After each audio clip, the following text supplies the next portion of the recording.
রাত ঘড়ির কাঁটা প্রায় 12টা ছুঁয়েছে। ল্যাপটপের শীতল আলো নিভে গেছে অনেকক্ষণ আগে, কিন্তু মাহিরের চোখে তখন উষ্ণতার সমুদ্র। তার সমস্ত চিন্তা জুড়ে শুধু এক নাম, বর্ণা। বর্ণা, যার নামে যেন মিশে আছে লাজুক হাসি আর স্নিগ্ধতার স্পর্শ। গত কয়েক মাস ধরে অফিসের করিডোরে, ক্যান্টিনের ভিড়ে তার প্রতিটি পদক্ষেপ যেন মাহিরের জীবনে এক নতুন কাব্য লিখেছে। এই নীরব প্রেমের ভার আর বইতে পারছে না সে। আজ সে তার মনের সব কথাই বলবে, অক্ষর দিয়ে আঁকবে তার হৃদয়ের গভীরতম অনুভূতি। আমার প্রিয়তমা, তোমার এই চোখের চাহনি আমার জীবনের সব আধার ঘুচিয়ে দেয়। এই আবেগ আর গোপন রাখা সম্ভব নয়। আমি চাই তুমি জানো, আমার সমস্ত কবিতা, আমার সমস্ত গান শুধু তোমাকে উদ্দেশ্য করে লেখা। এইবার সাহস করে বলতেই হবে, সবটা জানাতে হবে।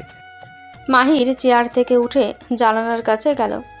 রাতের আকাশ দেখল, আকাশ ভরা তারার মতোই তার হৃদয়েও আজ অজস্র স্বপ্ন। সে মনে মনে পণ করল, আজ সে বর্ণাকে তার হৃদয়ের রানী বানানোর প্রথম পদক্ষেপ নেবে। একটি বার্তা, যা প্রকাশ করবে তার নিঃশর্ত ভালোবাসা। সে কল্পনা করল, বার্তাটি পড়ে বর্ণার মুখটা লজ্জায় লাল হয়ে উঠবে। সে হয়তো অবাক হবে, কিন্তু হাসিটাও লুকোতে পারবে না। সেই হাসির জন্যই এত অপেক্ষা। ফোনটা হাতে নিল মাহির। তার আঙুলগুলো কাঁপছে, হৃদয়ের অস্থিরতা তখন চরম সীমায়। সে চ্যাট লিস্টে গেল। তার চোখে তখন শুধু বর্ণার মুখ। আবেগের তীব্রতায় তার দৃষ্টি ছিল খানিকটা অস্পষ্ট। বর্ণার চ্যাট উইন্ডো ভেবে সে ক্লিক করে বসল তার বস বর্ষার চ্যাট উইন্ডোতে।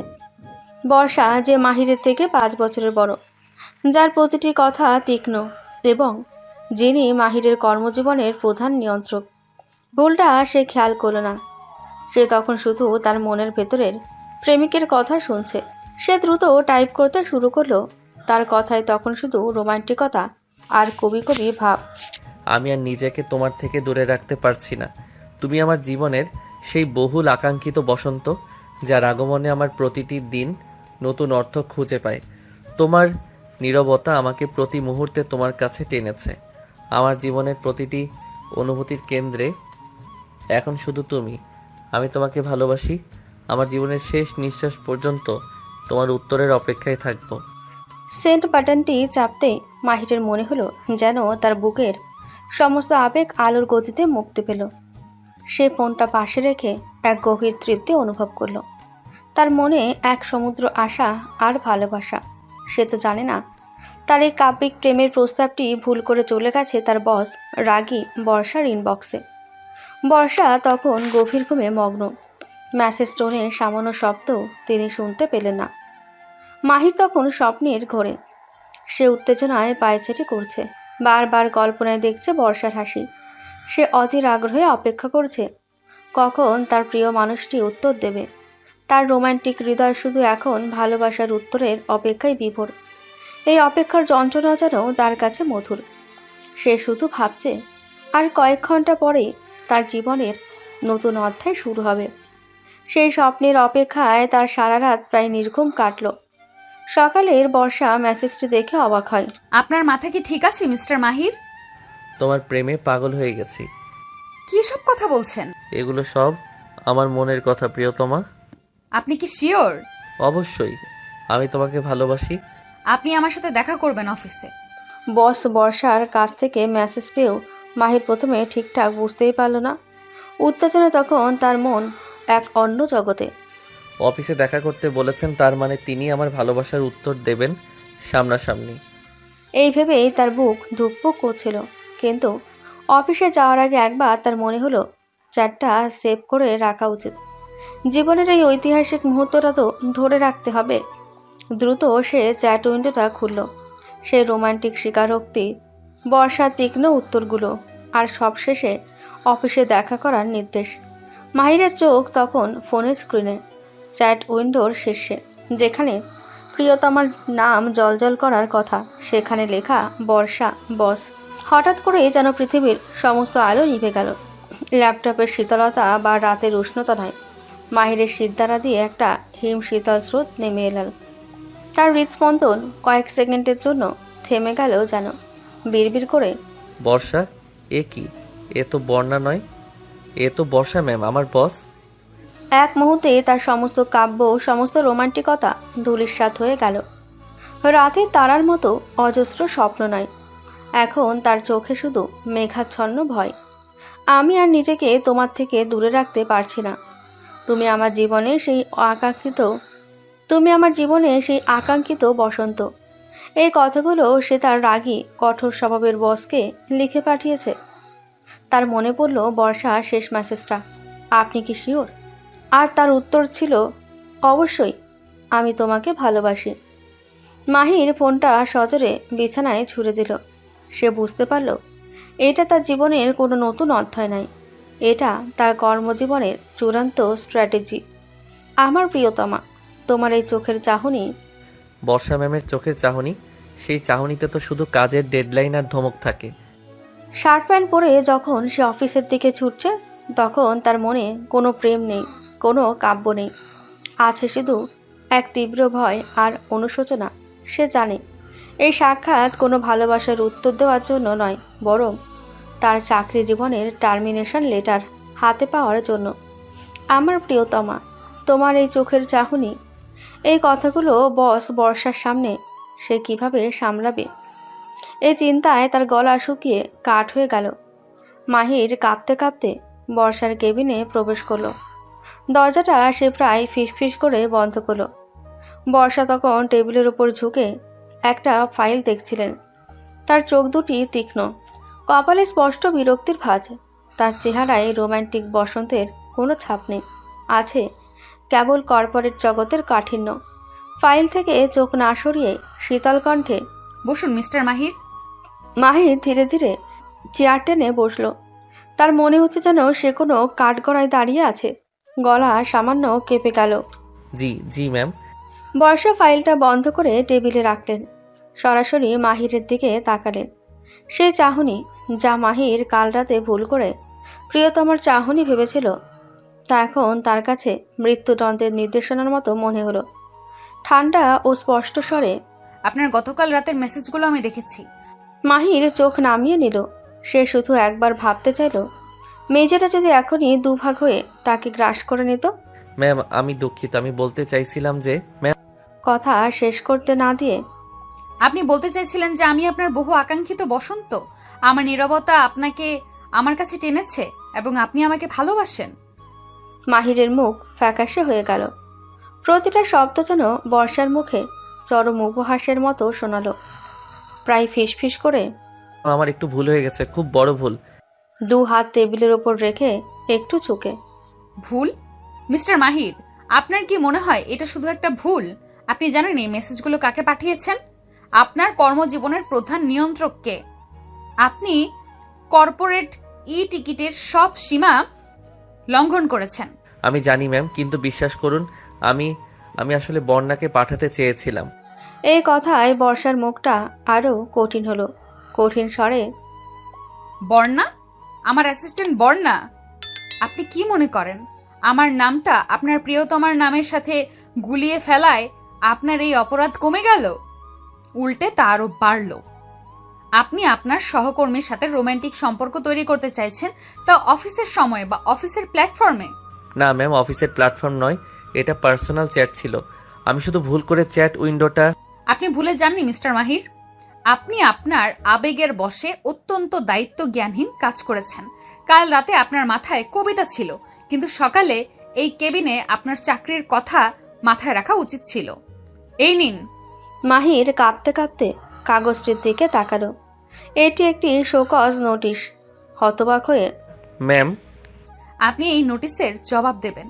কেন আপনার এই আচরণকে কর্মক্ষেত্রে যৌন হয়রানির প্রচেষ্টা হিসেবে দেখা হবে না, তার স্পষ্ট ব্যাখ্যা চাই। এবং আপনি যদি মনে করেন আপনার ভালোবাসার জন্য আমার দয়া হবে, তবে ভুল করছেন। মাহির অসহায় দৃষ্টিতে বর্ষার দিকে তাকালো। তার স্বপ্নের বসন্ত এখন কঠোর বাস্তবতার শীতকালে পরিণত হয়েছে। কণ্ঠে গলা পরিষ্কার করে, আমি জবাব দেব ম্যাম, কিন্তু একটা কথা। কি কথা? আমি জবাব দেব ম্যাম, কিন্তু একটা কথা। কাল রাতে আমি যখন টাইপ করছিলাম তখন আমার চোখে শুধু বর্ণার ছবি ছিল। আপনার নয়, আমার আবেগ সত্যি ছিল, কিন্তু ঠিকানা ভুল ছিল। এই ভুলের জন্য আমি প্রস্তুত, কিন্তু আপনার উপর আমার কোনো অসৎ উদ্দেশ্য ছিল না। বর্ষা কয়েক সেকেন্ড নীরব রইলেন। তার চোখে এখনো বিরক্তি, তবে খানিকটা অপ্রত্যাশিত বিস্ময় যেন উকি দিল। দীর্ঘশ্বাস ফেলে, আপনার জবাব কাল সকাল 10টার মধ্যে আমার টেবিলে চাই। এখন আপনি যেতে পারেন এবং বর্ণার কাছ থেকে দূরত্ব বজায় রাখবেন। কোনোভাবেই কোনো ব্যক্তিগত যোগাযোগ নয়। মাহির চেয়ার ছেড়ে উঠে দাঁড়ালো। তার পা তখন অবশ। আমি তোমাকে ভালোবাসি, এই 3টি শব্দের মূল্য যে তার চাকরি হতে পারে তা সে কল্পনাতেও ভাবেনি, স্বপ্নেও ভাবেনি। সে মাথা নিচু করে কেবিন থেকে বেরিয়ে গেল। তার স্বপ্নভঙ্গের শব্দ কেউ শুনতে পেল না, শুধু অনুভব করতে পারল তার অস্থির হৃদয়ের গতি। অফিস থেকে ফিরে বর্ষা সোফায় এলিয়ে পড়ল। মাহিরের পাঠানো সে মেসেজ আর শোকজ নোটিসের বিষয়টি এখনো তার মাথায় ঘুরছে। চাকরির নিয়ম কানুন আর কঠোরতা বজায় রাখলেও সে মনে মনে বিরক্ত। কেমন বোকা ছেলে! ঠিক তখনই লিভিং রুমে প্রবেশ করলেন তার বাবা বাদল সাহেব। তিনি একজন প্রতিষ্ঠিত ব্যবসায়ী এবং মেয়েকে নিয়ে অত্যন্ত রক্ষণশীল। মুখে হাসি, হাতে এক মিষ্টির বাক্স। উৎফুল্ল স্বরে, কিরে, তোর মুখটা এমন শুকানো কেন? ফাইলপত্র ছেড়ে এবার একটু হাস। শোন, তোর জন্য দারুণ একটা খবর আছে। বিরক্তিতে কপাল কুঁচকে, কি খবর বাবা? আর ফাইল আমি ঘরে আনিনি, জানো তো। অফিসে যা হয়েছে সেটা মাথায় ঘুরছে। আরে ছাড় তো ওসব অফিসের চাপ, আসল জীবনের দিকে মন দে। তোর পাত্র দেখছি একেবারে ফার্স্ট ক্লাস। আমাদের বিজনেস পার্টনার অনিমেষ খানের ছেলে অনির্বাণ আমেরিকা থেকে এমবিএ করে এসেছে। হ্যান্ডসাম আর সব দিক দিয়ে পারফেক্ট। এই সপ্তাহে এঙ্গেজমেন্টের ডেট চাই। বর্ষা সোজা হয়ে বসলো। তার চোখে বিরক্তি এবার স্পষ্ট প্রতিবাদে পরিণত হলো। বাবা, তুমি আবার শুরু করেছো? আমি তোমাকে কতবার বলেছি এখন আমি বিয়ে নিয়ে ভাবছি না। আমার ক্যারিয়ার। মাঝপথে থামিয়ে দিয়ে গলা তুলে, career career career career career মেয়েরা কি শুধু ক্যারিয়ার নিয়েই থাকবে নাকি? তোর বয়স কত হয়েছে মনে আছে? 30 পেরিয়ে গেলি। আমার সমাজে মুখ আছে না? লোকে বলবে কি? এত টাকা পয়সা, এত ভালো বংশের মেয়ে, অথচ এখনো বিয়ে হয়নি। শান্ত কিন্তু দৃঢ় কণ্ঠে, লোকে কি বলবে তা নিয়ে আমার মাথা ব্যথা নেই বাবা। আমি খুশি কিনা সেটা নিয়ে তোমার ভাবা উচিত। আর অনির্বাণকে আমি চিনিও না। চিনতে হবে। আমি ঠিক করেছি, ব্যাস। তোর ইচ্ছেরা সব সময় উড়ো উড়ো হয়। তুই আমার কথা শোন, অনির্বাণকে দেখবি, তোর ভালো লাগবে। সব ব্যবস্থা পাকা। আর এই শুক্রবারেই দেখা করার জন্য আসছে ওরা। হ্যাঁ বাবা, তুমি কি মনে করো আমি একটা সম্পত্তি যাকে তুমি যখন খুশি যার হাতে তুলে দেবে? আমার জীবনের সিদ্ধান্ত আমি নিব। আহত এবং রাগী স্বরে, তোর জন্য কি আমি খারাপ কিছু চাইবো? তোর ভালো মন্দ তুই বুঝিস না। বিয়েটা তোর জন্য দরকার বর্ষা। একটা বয়স আছে, এরপর সব ভালো প্রস্তাব চলে যাবে। না বাবা, এই বিয়েটা হবে না। আমি অনির্বাণকে বিয়ে করতে পারবো না। অবিশ্বাস্য চোখে তাকিয়ে, কেন পারবি না? স্পষ্ট করে বল, তোর কি সমস্যা? তোর কি কাউকে পছন্দ? বাদল সাহেব কথাটা শেষ করার আগেই বর্ষা হঠাৎ করে বলে ফেলল যে কথাটা সে নিজেও হয়তো এতটা দ্রুত বলতে চায়নি। দীর্ঘশ্বাস ফেলে ধীরে কিন্তু জোরের সঙ্গে, হ্যাঁ বাবা, আমার জীবনে একজন আছে। আমি অন্য একজনকে ভালোবাসি। বাদল সাহেব মুহূর্তের জন্য চুপ হয়ে গেলেন। তার চোখ বড় বড় হয়ে উঠল। পুরো ঘর যেন স্তব্ধ হয়ে গেল সেই অপ্রত্যাশিত ঘোষণার ভারে। আস্তে আস্তে, বল, কে কে সে? কি করে? কোথায় ছেলে সে? কোথাকার ছেলে সে? তার নাম কি? বর্ষা চুপ করে রইল। আসলে তার কেউ নেই ভালোবাসার মানুষ। শুধু বিয়েটা এড়াতে সে মিথ্যা বলল। তার মনে তখন মাহিরের নামটা এলেও সে বলতে পারল না। এক সকালে প্রিয়তমার মেসেজ পেয়ে যে বস তাকে শোকজ দিয়েছে, সেই বসের মুখে এখন নিজের ভালোবাসার কথা বলতে গিয়ে গলা আটকে গেল। কিন্তু আসলে সে বুঝতে পারছে না আসলে তার জীবনে সত্যিই কি কেউ আছে, নাকি এই মুহূর্তে বাবাকে থামানোর জন্যই কথাটা বলা।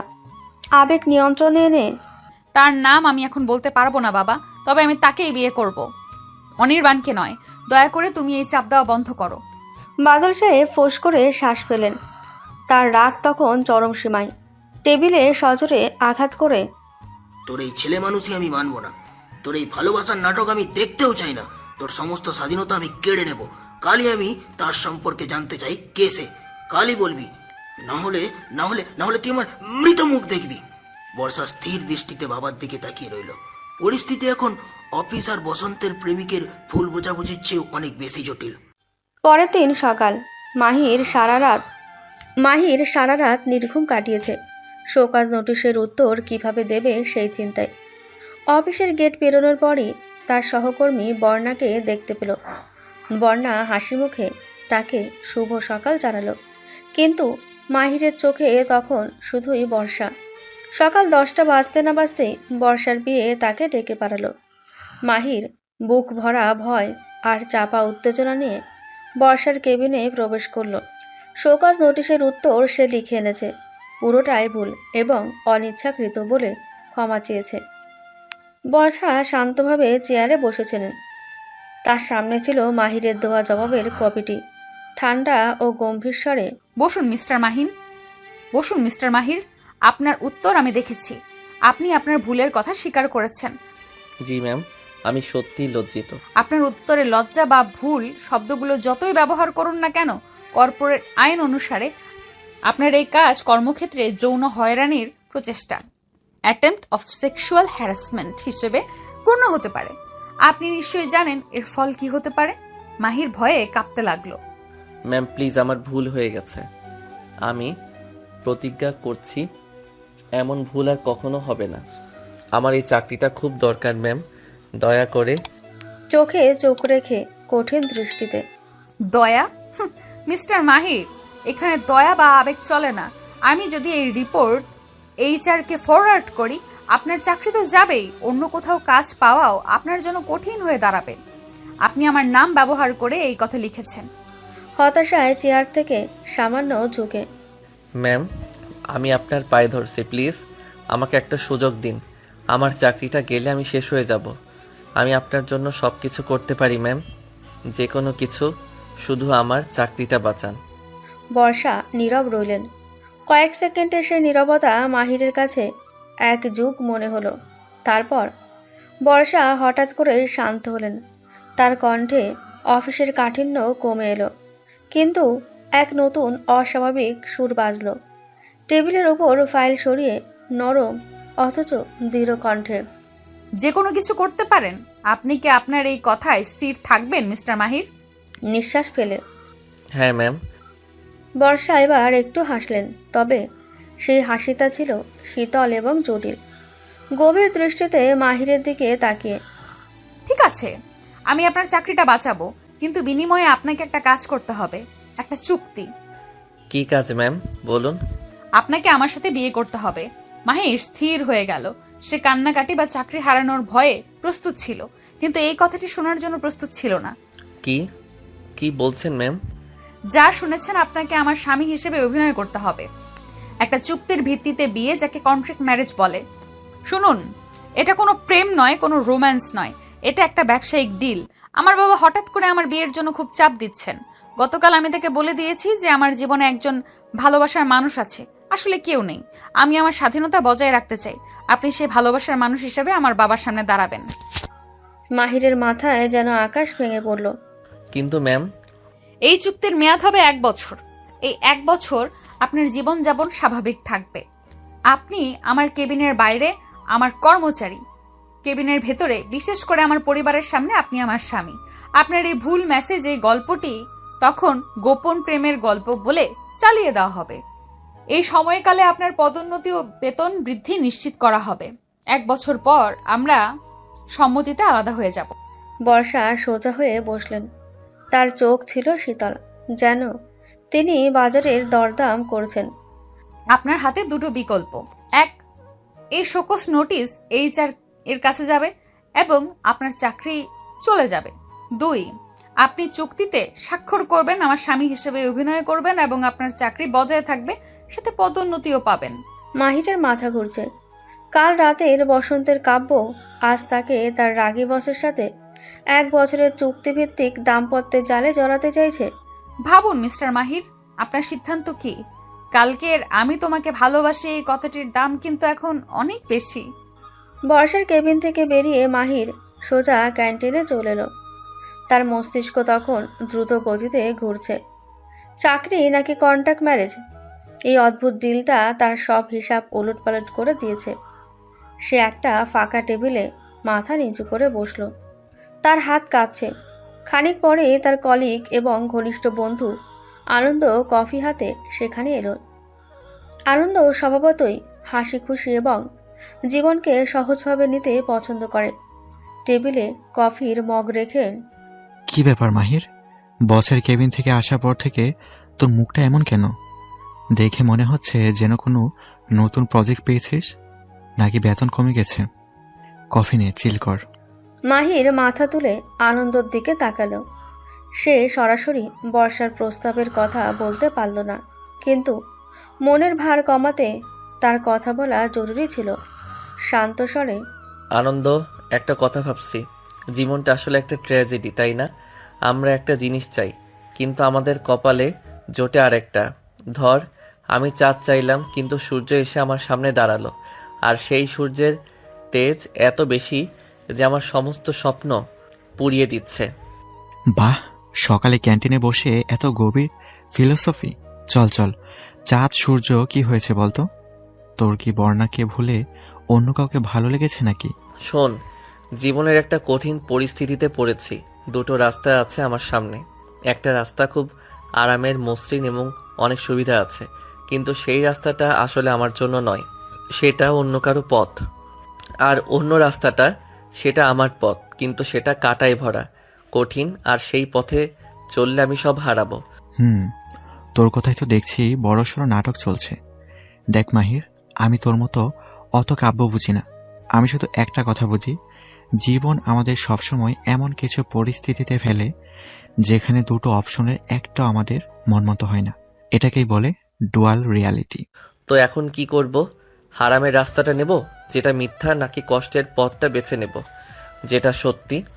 শোন, তোর সমস্যাটা একটু ঘোরানো পেছানো মনে হচ্ছে, তবে এর সমাধানটা কিন্তু খুব সরল।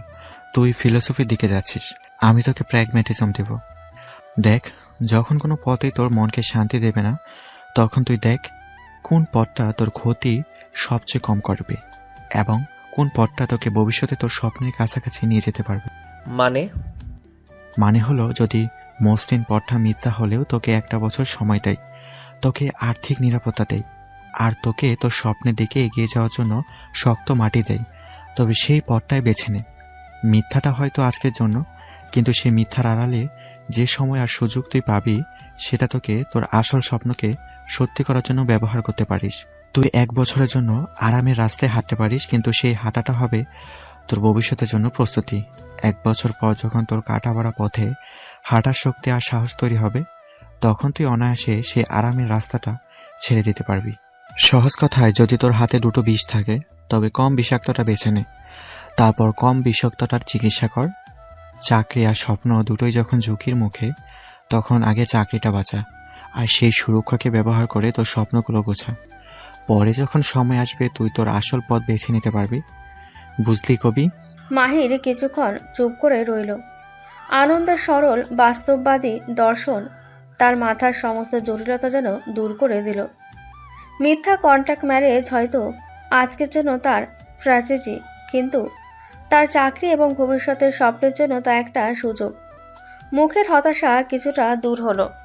তুই ঠিক বলেছিস আনন্দ, আমি বাঁচতে চেয়েছিলাম, তাই কম বিষাক্ত পথটাই বেছে নিতে হবে। এই সুযোগটাকে কাজে লাগাতে হবে। গুড বয়, এবার কফি খা, আর চাঁদ সূর্য নিয়ে ভাবা বন্ধ কর। কালকে অফিসে তোর নতুন প্রজেক্টের মিটিং আছে, সেটা নিয়ে ভাব। মাহির কফির মগে চুমুক দিল। তার মনে এখন আর ভয় নেই, আছে এক কঠিন সিদ্ধান্ত, এবং সেই সিদ্ধান্তের পেছনে লুকিয়ে থাকা এক গোপন পরিকল্পনা। সে জানে এই চুক্তি বিবাহ 1 বছরের জন্য তার জীবনের গতিবাদ পাল্টে দিতে চলেছে। আনন্দের সাথে কথা বলার পর মাহিরের মনে একটা অদ্ভুত স্থিরতা এলো। সে এখন আর আবেগের বশে চালিত হচ্ছে না, বরং আনন্দ দেওয়া কম বিষাক্ত পথ বেছে নেওয়ার সিদ্ধান্ত নিয়েছে। চাকরি এবং ভবিষ্যতের নিরাপত্তা, এই দুটোই এখন তার কাছে প্রেমের কাব্যের চেয়ে বেশি গুরুত্বপূর্ণ। সে ক্যান্টিন থেকে উঠে সোজা বর্ষার কেবিনের দিকে পা বাড়ালো। তার পদক্ষেপ এবার আর ভয়ে কাঁপছে না, বরং তাতে এক ধরনের দৃঢ়তা এসেছে। সে জানে সে এক কঠিন খেলায় নামতে চলেছে। বর্ষার পিএকে ইশারা করে মাহির সোজা কেবিনে প্রবেশ করলো। ম্যাম, আমি আপনার সাথে কথা বলতে এসেছি। বর্ষা তখন ল্যাপটপে কাজ করছিলেন। মাহিরকে দেখে তিনি কাজ থামালেন এবং সতর্ক দৃষ্টিতে তাকালেন। তার চোখে কোনো তাড়াহুড়ো নেই, যেন তিনি নিশ্চিন্ত ছিলেন মাহির ফিরে আসবেই। হ্যাঁ মিস্টার মাহির, আশা করি আপনি আপনার সিদ্ধান্ত নিয়েছেন। হ্যাঁ ম্যাম, আমি সিদ্ধান্ত নিয়েছি। আমি আপনার প্রস্তাবে রাজি। বর্ষার মুখে সামান্যতম পরিবর্তনও দেখা গেল না, যেন এটা তার কাছে প্রত্যাশিত ছিল। ভালো, আমি জানতাম বুদ্ধিমান মানুষ হিসেবে আপনি আপনার ক্যারিয়ারকেই অগ্রাধিকার দেবেন। বর্ষা ড্রয়ার থেকে দুটো কাগজ বের করলেন। সাদা কাগজে টাইপ করা চুক্তিপত্রের প্রতিলিপি। দেখুন, এটা আমাদের চুক্তির আইনি কপি। এখানে স্পষ্ট করে সব শর্ত লেখা আছে। মাহির চুক্তির কাগজগুলো একবার চোখ বুলালো। সবকিছুই পরিষ্কারভাবে লেখা। এর প্রতিটি শর্তই তার স্বাধীনতাকে নিশ্চিত করছে। কেবল 1 বছরের জন্য তাকে একটি মিথ্যা সম্পর্ক বহন করতে হবে। আমি বুঝেছি ম্যাম, কিন্তু আমার একটা অনুরোধ ছিল। কি? এই চুক্তির কথা যেন বাইরের কেউ, এমনকি আমার বন্ধু বা সহকর্মীরাও না জানতে পারে, বিশেষ করে বর্ণা। অবশ্যই, এটা আমাদের দুজনের মধ্যে একটা গোপন চুক্তি। আমার দিক থেকে সম্পূর্ণ গোপনীয়তা বজায় থাকবে, আপনার দিক থেকেও সেটাই আশা করি। যদি এই চুক্তির কথা ফাঁস হয় তবে এই চুক্তি বাতিল হবে এবং আপনার চাকরিও যাবে। মাহির মাথা নাড়ল। ঠিক আছে। বর্ষা কলম এগিয়ে দিলেন। তাহলে স্বাক্ষর করুন, আমাদের নতুন সম্পর্ক শুরু হোক। মাহির কলম হাতে নিল। তার মনে তখন কোনো কবিতা নেই, কোনো প্রেমও নেই, শুধু তার চাকরি বাঁচানোর এবং কঠিন পরিস্থিতিতে টিকে থাকার এক গভীর প্রত্যয়। সে দ্রুত চুক্তিপত্রে নিজের নাম সই করল। বর্ষা নিজেও আরেকটি কপিতে স্বাক্ষর করলেন। তারপর সেই চুক্তিপত্র ফাইলে রেখে মাহিরের দিকে তাকালেন। অভিনন্দন মিস্টার মাহির, এখন থেকে আপনি শুধু আমার কর্মচারী নন, বাইরে আপনি আমার বাগদত্তা। এখন আমাদের পরবর্তী পদক্ষেপ নিয়ে আলোচনা করতে হবে। আমার পরিবারকে কিভাবে আপনি ম্যানেজ করবেন সেটাই আমাদের প্রথম পরীক্ষা। মাহির জানে তার সামনে অপেক্ষা করছে এক দীর্ঘ কঠিন অভিনয়, কিন্তু সে রাজি। তার জীবন এখন কর্পোরেট পলিসি, পারিবারিক চাপ এবং এক চুক্তি বিবাহের জটিল জালে আবদ্ধ। মাহির কেবিন থেকে চলে যাওয়ার পরেও বর্ষা কিছুক্ষণ স্থির হয়ে বসে রইলেন। টেবিলের উপর রাখা চুক্তিবদ্ধ কাগজটির দিকে তাকিয়ে তার মনে এক অদ্ভুত মিশ্র অনুভূতি। বাইরে তিনি কঠোর কর্পোরেট বস, কিন্তু ভেতরে তার মনে দ্বিধা জাগতে শুরু করেছে। আমি কি ঠিক করলাম নিজের স্বাধীনতা বজায় রাখার জন্য একটা মানুষের জীবন নিয়ে খেলা করছি না তো? এই প্রশ্নটা তার মনে উকি দিচ্ছে। বর্ষা জানেন তিনি একজন মানুষের অসহায়তার সুযোগ নিয়েছেন, কিন্তু বাবার চাপ এবং জীবনের নিয়ন্ত্রণ নিজের হাতে রাখার তীব্র আকাঙ্ক্ষা তাকে এই চরম সিদ্ধান্ত নিতে বাধ্য করেছে। তবুও মাহিরকে নিয়ে তার একটু চিন্তা হলো। ছেলেটা সত্যিই কি বর্ণাকে ভালোবাসে? হঠাৎ তার মনে হলো মাহিরের আসল অনুভূতি সম্পর্কে জরুরি। সেই ভুল মেসেজগুলো কতটা সত্যি ছিল তা বোঝার জন্য সে এমন একজনের সাথে কথা বলতে চাইল যে এই ঘটনার কেন্দ্রবিন্দুতে আছে, বর্ণা। বর্ষা তার প্রিয়কে ডেকে পাঠালেন। বর্ণাকে একবার আমার কেবিনে পাঠাও, ব্যক্তিগত কাজ আছে। কয়েক মিনিট পর বর্ণা কেবিনে প্রবেশ করল। বর্ণা স্বভাবতই লাজুক এবং মিষ্টি স্বভাবের, কিন্তু বসের কেবিনে ব্যক্তিগত তলব হওয়ায় তার চোখে সামান্য উদ্বেগ ছিল। গুড মর্নিং ম্যাম, আপনি ডেকেছিলেন? হ্যাঁ, বসো বর্ণা, আমি তোমার সাথে একটা বিষয়ে কথা বলতে চাই। এটা অফিসের কাজ নয়। বর্ণা বসল, চোখে কৌতূহল। বর্ণা, তুমি কি মিস্টার মাহিরকে চেনো? তোমাদের মধ্যে কেমন সম্পর্ক, মানে কাজের বাইরে? বর্ণা সামান্য অবাক হলো, তার মুখটা সামান্য লাল হলো। সে বুঝল না বস কেন এই প্রশ্ন করছেন। জি ম্যাম, চিনি। মানে আমরা তো একই অফিসে কাজ করি। এছাড়া মানে বিশেষ কোনো সম্পর্ক নেই ম্যাম। আমরা মাঝে মাঝে ক্যান্টিনে বা করিডোরে কথা বলি। তিনি খুব ভালো মানুষ। তিনি কি তোমাকে কখনো কোনো ব্যক্তিগত মেসেজ বা অপ্রাসঙ্গিক কথা বলেছেন? বর্ণা আরও বিব্রত হলো, কিন্তু সত্যটা গোপন করল না, একটু ইতস্তত করে। না ম্যাম, কখনোই না। তবে তবে কি বলো? তবে ম্যাম, ইদানিং তার চোখের ভাষাটা অন্যরকম মনে হয়েছিল, যেন তিনি কিছু বলতে চাইছেন। গত কয়েকদিন ধরে আমি তাকে দেখছিলাম, তিনি যেন আমাকে দেখেই হাসতেন বা অপ্রস্তুত হয়ে যেতেন। আমার মনে হয়েছিল তিনি হয়তো কিছু বলবেন। বর্ষা নীরব হয়ে গেলেন। তাহলে মাহিরের আবেগটা সত্যি ছিল, কিন্তু ভুল মানুষটার কাছে গিয়ে পড়েছে। আচ্ছা, তোমার কি তাকে পছন্দ? মানে যদি তিনি সত্যিই তোমাকে কোনো প্রস্তাব দিতেন, তুমি কি রাজি হতে? বর্ণা মুহূর্তের জন্য চুপ হয়ে গেল। সে তার বসের সামনে এমন ব্যক্তিগত প্রশ্নের মুখোমুখি হবে তা ভাবেনি, কিন্তু সে সত্যটা বলল। ম্যাম, তিনি খুব ভালো ছেলে। যদি তিনি সত্যিই কিছু বলতেন তাহলে আমি হয়তো ভেবে দেখতাম। আমার আমার তাকে খারাপ লাগেনি ম্যাম। বর্ষা কিছুক্ষণ বর্ণার দিকে তাকিয়ে রইলেন। তার মনে হলো তিনি শুধু মাহিরের চাকরি নেয়নি, হয়তো বর্ণার একটা সুন্দর প্রেমের সম্ভাবনাও কেড়ে নিলেন। ঠিক আছে বর্ণা, তুমি এবার যেতে পারো। অফিসের কাজের দিকে মনোযোগ দাও। আর মিস্টার মাহির বা অন্য কোনো কলিগ যদি কখনো অফিসের টিকিটের বাইরে গিয়ে তোমার সাথে কোনো ব্যক্তিগত কথা বলতে চায়, তবে আমাকে জানাবে। ধন্যবাদ ম্যাম, আমি জানাবো। বর্ণা কেবিন থেকে বেরিয়ে গেল। বর্ষা আবার একা। মাহিরের আবেগ, বর্ণার নীরব সম্মতি, সবকিছু মিলে তার মনে এখন এক অপরাধ বোধ। তিনি বুঝতে পারলেন এই চুক্তির ফলে কেবল তার বাবার সমস্যায় মিটবে না, বরং ভেতরে ভেতরে আরও অনেক জটিলতার জন্ম হবে। এখন তিনি এক চুক্তিভিত্তিক স্বামী পেয়েছেন, কিন্তু সেই স্বামীর হৃদয়ে রয়েছে অন্য এক সহকর্মী। এই নাটক কিভাবে সামলাবেন তিনি? বর্ষার কেবিন থেকে বেরিয়ে আসার পর বর্ণার মনের অবস্থা ছিল বেশ গোলমেলে। বসের ব্যক্তিগত প্রশ্নগুলো তাকে অস্বস্তিতে ফেলেছে, কিন্তু তার চেয়েও বেশি ভাবাচ্ছে মাহিরের আচরণ। বর্ণা নিজের ডেস্কে এসে বসলো।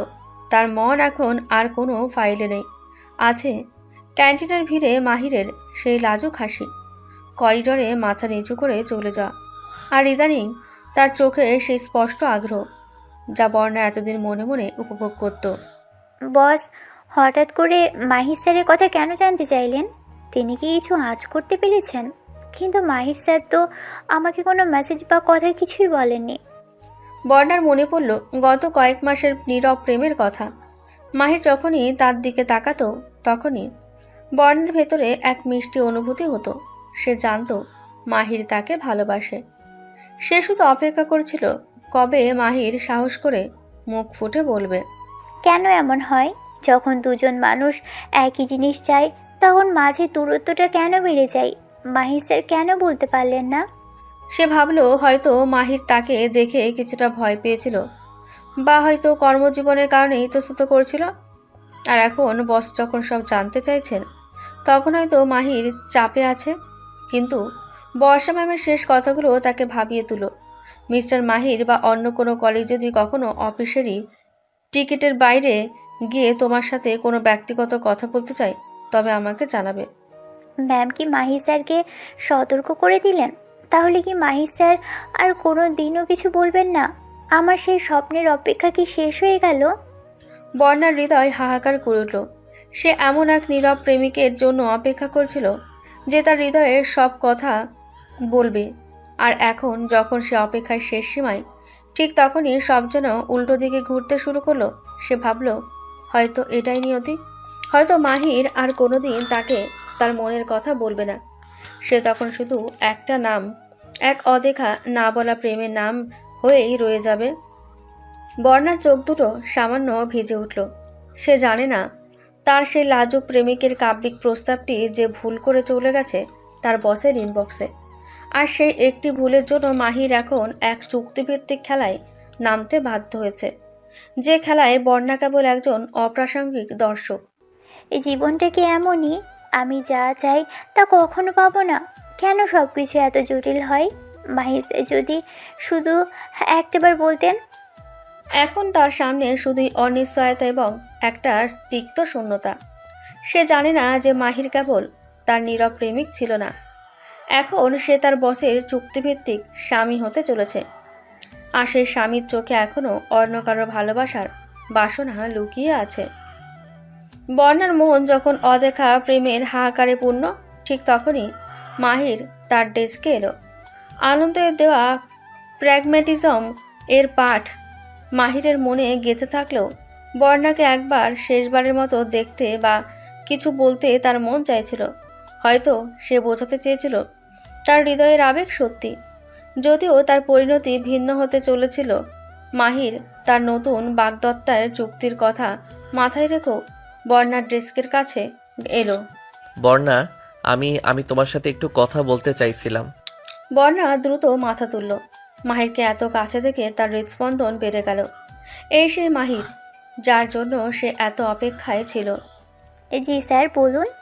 মাহির কথা বলতে শুরু করবে, তার মুখ দিয়ে বের হলো, আমি জানি আমার হয়তো দেরি হয়ে গেছে, কিন্তু ঠিক সেই মুহূর্তেই কেবিনের দরজা সশব্দে খুলে গেল। স্বয়ং বর্ষা, মাহিরের বস এবং এখনকার চুক্তিবদ্ধ বাগদত্তা বেরিয়ে এলেন। তার চোখ দুটি ক্রোধে জ্বলছে। তিনি স্পষ্ট দেখতে পেয়েছেন মাহির বর্ণার দিকে ঝুঁকে কিছু বলার চেষ্টা করছে। মিস্টার মাহির, আপনি এখানে কি করছেন? আপনার কি নিজের কোনো কাজ নেই? মাহির ও বর্ণা দুজনে চমকে উঠল। মাহির দ্রুত সোজা হয়ে দাঁড়ালো। ম্যাম, আমি একটা ফাইল খুঁজতে এসেছিলাম। তাকে সম্পূর্ণ উপেক্ষা করে ক্রোধে এগিয়ে এসে, ফাইলের নাম করে আপনি এখানে কি করছিলেন তা আমি খুব ভালো করেই জানি। আপনি এক্ষুনি আমার সাথে আসুন। বর্ষা মুহূর্ত দেরি না করে মাহিরের ডান হাত চেপে ধরলেন এবং প্রায় টেনে নিয়ে যাওয়ার ভঙ্গিতে তাকে অফিসের করিডর ধরে হাঁটা শুরু করলেন। বর্ষার কঠোর ব্যবহার দেখে অফিসের সবাই অবাক হয়ে তাদের দিকেই তাকালো। বর্ণা হতভম্ব হয়ে ডেস্কে বসে রইল। বর্ষা মাহিরকে টানতে টানতে আবার তার কেবিনে নিয়ে এলেন। দরজা বন্ধ করার আগেই একবার চারদিকে তাকিয়ে নিলেন, যেন নিশ্চিত করতে চাইলেন যে কেউ তাদের দেখছে না। আপনার সাহস কি করে হয় মিস্টার মাহির? আমাদের চুক্তি স্বাক্ষরের মাত্র কয়েক ঘন্টা পেরিয়েছে, আপনি এক্ষুনি কেন বর্ণার সাথে কথা বলতে গেলেন? ম্যাম, আমি শুধু কি? শুধু বলতে গেলেন যে আপনার ভুলটা অন্য কারোর জন্য ছিল? শুধু তাকে আপনার প্রেমিকা বানাতে গেলেন? আপনার কি মনে নেই আপনি এখন আমার বাগদত্তা? ম্যাম প্লিজ শুনুন, আমি জানি আমি চুক্তি করেছি, কিন্তু আমি শুধু তাকে জানাতে চেয়েছিলাম যে আপনি কিছুই জানাতে পারেন না। এটাই চুক্তির প্রথম শর্ত মিস্টার মাহির। আমাদের সম্পর্ক যখন শুরু হচ্ছে তখন আপনার প্রাক্তন আবেগ বা নতুন কোনো সম্পর্ক তৈরির চেষ্টা সম্পূর্ণ বন্ধ রাখতে হবে। আপনাকে মনে রাখতে হবে আপনার প্রতিটি পদক্ষেপ এখন আমার বাবার কাছে রিপোর্ট করা হবে। যদি আমার বাবা শোনেন যে আপনি অন্য কোনো মেয়ের সাথে ব্যক্তিগত সম্পর্ক তৈরি করেছেন, এই চুক্তি সেখানেই বাতিল হবে। আর তখন যৌন হয়রানির প্রচেষ্টার রিপোর্ট এইচআর এর কাছে যাবে এবং আপনার চাকরি হারানো কেউ ঠেকাতে পারবে না। আপনি কি ভুলে গেছেন আপনি যে কোনো কিছু করার প্রস্তুতি দিয়েছিলেন? মাহির চুপ করে গেল। তার মনে পড়ল আনন্দের কথা, কম বিষাক্ত পথ। ঠিক আছে ম্যাম, আমি বুঝতে পেরেছি, এমন ভুল আর হবে না। আমি আমার সীমা মনে রাখবো। ভালো করে মনে রাখুন, এখন থেকে আপনি বর্ণাকে বা অন্য কোনো মেয়েকে অফিসের টিকিটের বাইরে কোনো ব্যক্তিগত কথা বলতে পারবেন না। আপনার রোমান্টিকতা শুধু আমার বাবার সামনে দেখানোর জন্য সুরক্ষিত থাকবে, এটাই আপনার কাজ। মাহির মাথা নাড়ালো। সে জানে এই কঠিন বস এবার তার ব্যক্তিগত জীবনেরও বস হয়ে বসেছেন। তার সামনে এখন প্রেমের ট্র্যাজেডি নয়, বরং টিকে থাকার জন্য এক নিচ্ছিদ্র অভিনয়। পরের দিন সন্ধ্যায় অফিসের কঠোরতা ফেলে বর্ষা এখন অন্য এক চরিত্রে। সে নিজেকে প্রস্তুত করেছে বাবার কাছে মাহিরকে তার ভালোবাসার মানুষ হিসেবে উপস্থাপন করার জন্য। বর্ষা ঠিক সময়ে মাহিরকে তার অ্যাপার্টমেন্টের ঠিকানায় পৌঁছে দেওয়ার ব্যবস্থা করলেন। মাহিরও অফিসের বাইরে অন্যরকম পোশাকে সেজেল, মুখে এক কৃত্রিম হাসি, যা তার ভেতরের ভয়কে আড়াল করে রেখেছে। বর্ষা এবং মাহির একসাথে বাদল সাহেবের বিলাসবহুল ড্রয়িং রুমে প্রবেশ করল। বাদল সাহেব তখন একটা আরাম কেদারায় বসে খবরের কাগজ পড়ছিলেন, খুব মিষ্টি কিন্তু কৃত্রিম স্বরে। বাবা দেখো কে এসেছে। বাদল সাহেব চশমা সরিয়ে তাকালেন। মাহিরকে দেখে প্রথমে তার চোখ কুঁচকে গেল। এই সেই ছেলে যার জন্য তার মেয়ে বিয়ের প্রস্তাব ফিরিয়ে দিয়েছে। ও, এই ছেলে। এসো বাবা, এসো এসো, বসো বসো। মাহির এগিয়ে গেল। সে মনে মনে কালকে চুক্তির প্রতিটি শব্দ আওড়াচ্ছে। আঙ্কেল, আমি মাহির। এসো বাবা, বসো। বর্ষা, তোমরা দুজন আলাদা করে বসো। বর্ষা তখন মাহিরের পাশে বসলেন। তিনি বাবার দিকে এমনভাবে তাকালেন যেন এই ছেলেটি তার জীবনের সব। স্নেহপূর্ণ কণ্ঠস্বর, যা মাহির আগে শোনেনি। বাবা, আমি কাল তোমাকে যার কথা বলেছিলাম এই সেই মাহির। আমার সমস্ত চিন্তা জুড়ে এখন শুধু ও। আমরা দুজন দুজনকে খুব ভালোবাসি বাবা, আর আমরা বিয়ের সিদ্ধান্ত নিয়েছি। বাদল সাহেব দুজনের দিকে ভালোভাবে তাকালেন। তার চোখে ছিল সন্দেহ এবং পরীক্ষা। তিনি মাহিরের প্রতি তার প্রাথমিক বিরক্তি চেপে গেলেন, কারণ তার মেয়ে নিজের মুখে ভালোবাসার কথা বলেছে। এটাই তার কাছে সবচেয়ে বড় বিষয়। তোমাদের সম্পর্ক কতদিনের? কি করো তুমি মাহির? তোমার ব্যাকগ্রাউন্ড কি? মাহির তৈরি ছিল। বর্ষা তাকে আগে সব শিখিয়ে দিয়েছিলেন। আঙ্কেল, আমরা গত 5 মাস ধরে একে অপরের কাছাকাছি এসেছি। আমি বর্ষা থেকে প্রায় 5 বছরের ছোট। আসলে আমি আপনার মেয়েদের কোম্পানিতেই একজন ঊর্ধ্বতন কর্মকর্তা হিসেবে কাজ করি, আর আমার বাবা মা বর্তমানে বিদেশে থাকেন। আমরা মধ্যবিত্ত পরিবারের, কিন্তু আপনার মেয়েকে ভালো রাখার সমস্ত ক্ষমতা আমার আছে। মাহিরের হাত ধরে নাটকীয়তা বজায় রেখে, বাবা প্লিজ এসব ব্যাকগ্রাউন্ডের কথা বলো না। আমি জানি ও আমাকে কতটা ভালোবাসে। ওর মতো দায়িত্বশীল আর রোমান্টিক মানুষ আমি আর দেখিনি। মাহিরের হাত ধরে বর্ষার এই অভিনয় দেখে বাদল সাহেব ভেতরে ভেতরে গলে গেলেন। তার মনে হলো, যে মেয়ে কোনো ছেলেকে পছন্দ করে না বলে তার সমস্ত পরিকল্পনা বাতিল করে দিয়েছিল, সেই মেয়ে এত আবেগ দিয়ে কথা বলছে। নিশ্চয়ই মাহিরের মধ্যে কিছু আছে। ঠিক আছে ঠিক আছে, এত প্রেম দেখাচ্ছিস কেন? আমি বিশ্বাস করলাম। আমার মেয়ে যখন বলছে তখন আমার আর কোনো চিন্তা নেই। তোর পছন্দই আমার পছন্দ। বাদল সাহেব তখন টেবিল থেকে মিষ্টির বাক্সটা তুলে নিলেন। যাক, শেষ পর্যন্ত আমার চিন্তা দূর হলো। আমি তোমাকে জিজ্ঞেস করতে চেয়েছিলাম, কিন্তু বর্ষা যখন তোমাকে এত ভালোবাসে, আমি সত্যিই খুব খুশি। আমি অনির্বাণকে ফোন করে দেব যে আমাদের মেয়ে অন্য একজনকে ভালোবাসে। বাদল সাহেব একটি মিষ্টি মাহিরের দিকে এগিয়ে দিলেন। ধরো বাবা, মিষ্টি মুখ করো। তোমরা কবে বিয়ে করতে চাও এবার সেটা আমাকে বলো। আমি চাইছি খুব তাড়াতাড়ি একটা শুভ কাজ সেরে ফেলতে। মাহির এবং বর্ষা দুজনের মুখেই তখন একই সাথে স্বস্তি এবং নতুন সমস্যার ছাপ। অভিনয় সফল হলো। বিয়ের ডেট নিয়ে আলোচনা শুরু হওয়ায় তারা অপ্রস্তুত। আঙ্কেল, আমরা তো এখনো দিন ঠিক করিনি। বাবা আমি তো ডিসেম্বরের দিকে ভাবছিলাম, একটু সময় নিয়ে সব গুছিয়ে নিতে হবে তো, তাই না মাহির? হ্যাঁ, একদম ঠিক, ডিসেম্বরেই। বাদল সাহেব খুশি হয়ে মাথা নাড়লেন। মাহির তখন মনে মনে ভাবছে, এই চুক্তির প্রতিটি দিন এখন থেকে এক কঠিন অভিনয়। কিন্তু তার চাকরিটা আপাতত সুরক্ষিত। পরের দিন সকাল, অফিসে উৎসবের আবহ। যদিও সবাই কাজ করছে, কিন্তু ভেতরে ভেতরে এক চাপা গুঞ্জন। বর্ষার বাবা বাদল সাহেব, যিনি কোম্পানির অন্যতম প্রভাবশালী বোর্ড সদস্য, তিনি আজ সকালেই অফিসে আসবেন বলে জানা গেছে। মাহির অফিসে প্রবেশ করলো এক মিশ্র অনুভূতি নিয়ে। সে তার ডেস্কে বসার আগেই বর্ষার পিএ এসে জানালো যে বাদল সাহেব কিছুক্ষণের মধ্যেই সমস্ত কর্মীদের সাথে দেখা করবেন। মাহির বুঝল, তাদের বাগদানের নাটক এবার জনসমক্ষে মঞ্চস্থ হতে চলেছে।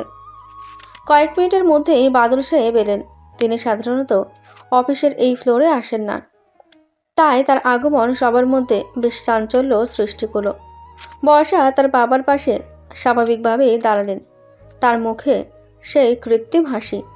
মাহিরকে ডেকে বর্ষার পাশে দাঁড় করানো হলো। কর্মচারীরা সবাই জড়ো হলো।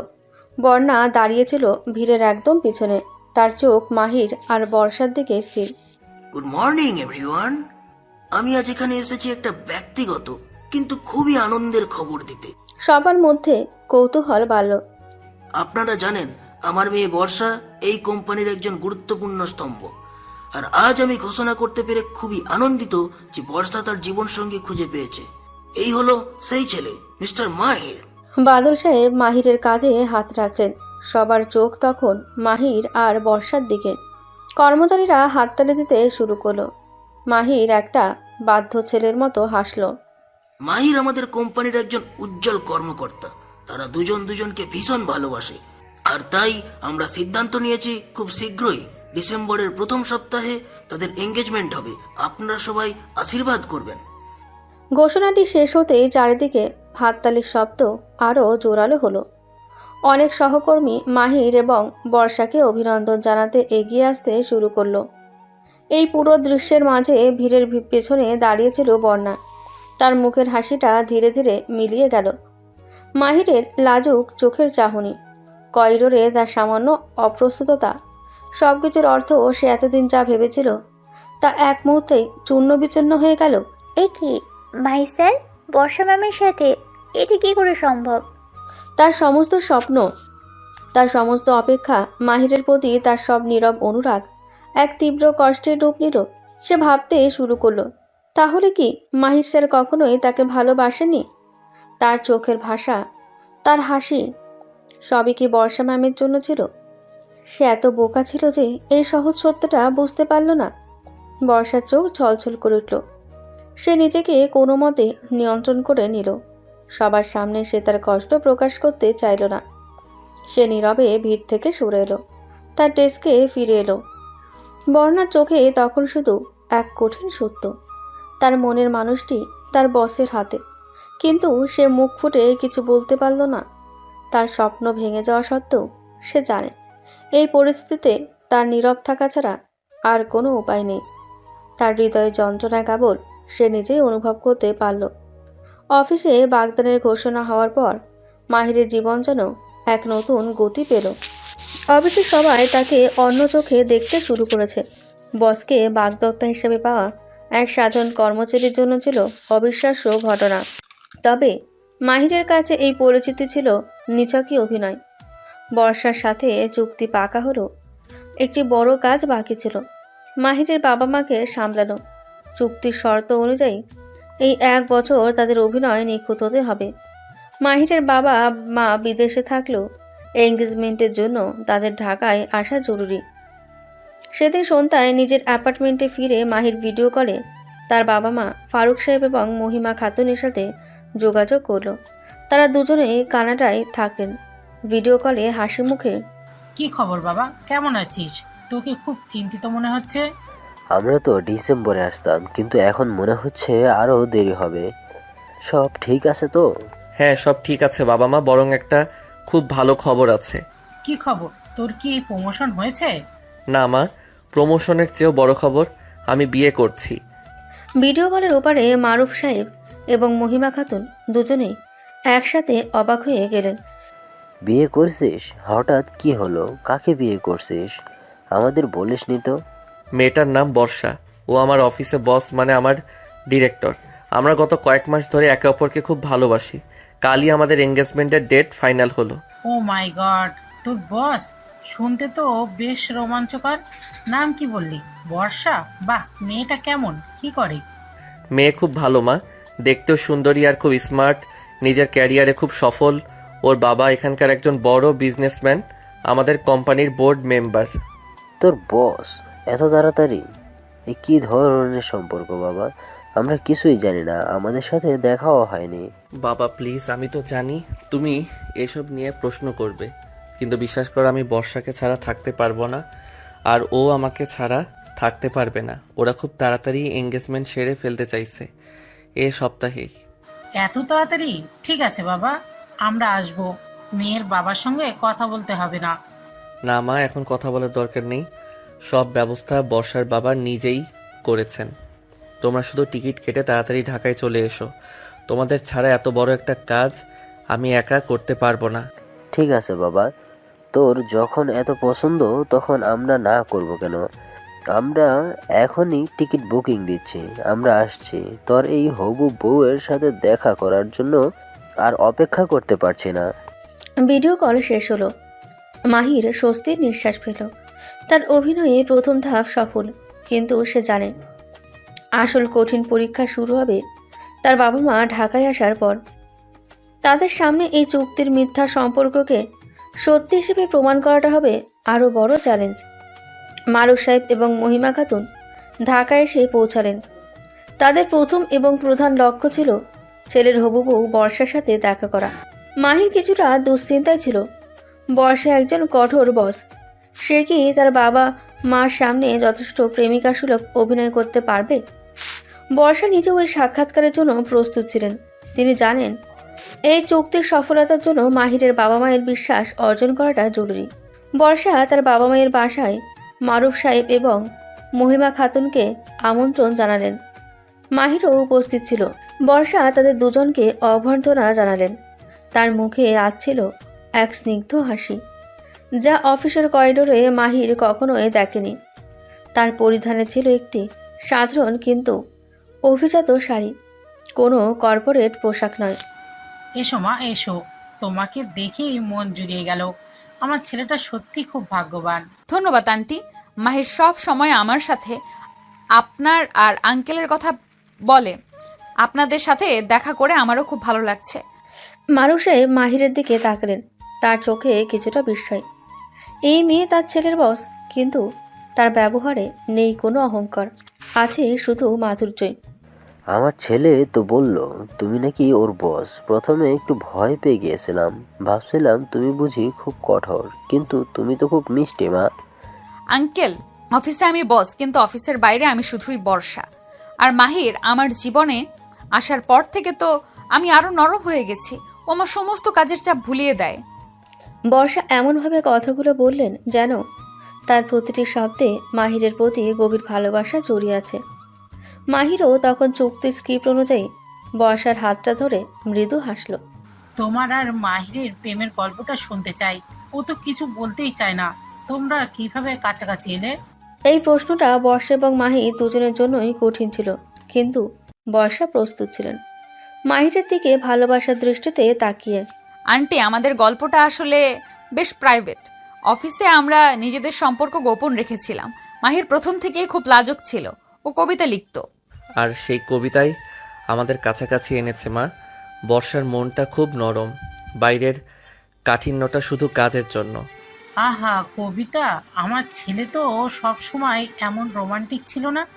যাক, তোমার কাছে এসেও আরো ভালো মানুষ হয়েছে। বাদল সাহেবও কিছুক্ষণ তাদের সাথে আলোচনায় যোগ দিলেন। তিনি মাহিরের বাবা মাকে নিশ্চিত করলেন যে এঙ্গেজমেন্ট খুব জমকালো হবে। সাক্ষাতের শেষে মারুফ সাহেব এবং মহিমা খাতুন অত্যন্ত সন্তুষ্ট হয়ে বিদায় নিলেন। বাইরে বেরিয়ে মহিমা খাতুন মাহিরের হাত চেপে ধরলেন। আমার কোনো চিন্তা নেই বাবা। বর্ষা সত্যি লক্ষ্মী মেয়ে, দেখতেও সুন্দর, মনও ভালো।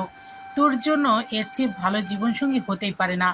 আর ওর বাবাও তো খুব ভালো মানুষ। ওহো, বর্ষার কথা শুনে মনে হলো সে তোকে খুব ভালোবাসে। আর তুইও যে তাকে পাগলের মতো ভালোবাসিস সেটা আমাদের বুঝতে কষ্ট হয়নি। যাক, ডিসেম্বরে আমরা খুব ধুমধাম করে বিয়ে দেব। মাহির স্বস্তির নিঃশ্বাস ফেলল। তার বাবা মাকে সে সফলভাবে বোঝাতে পেরেছে। এই চুক্তিভিত্তিক সম্পর্ক আপাতত পারিবারিক অনুমোদন পেয়ে গেল। বর্ষার বাবার বিলাসবহুল ভিলা আজ আলোয় ঝলমল করছে। ভেতরে জমকালো বাগদান অনুষ্ঠানের আয়োজন। হলরুম সুগন্ধি ফুল আর নরম আলোয় সজ্জিত, যা কর্পোরেট কাঠিন্যকে মুছে ফেলে এক স্বপ্নের আবহ তৈরি করেছে। আমন্ত্রিত অতিথি, বন্ধু বান্ধব এবং দুই পরিবারের সদস্যরা উপস্থিত। বর্ষাকে আজ রানীর মতোই দেখাচ্ছে।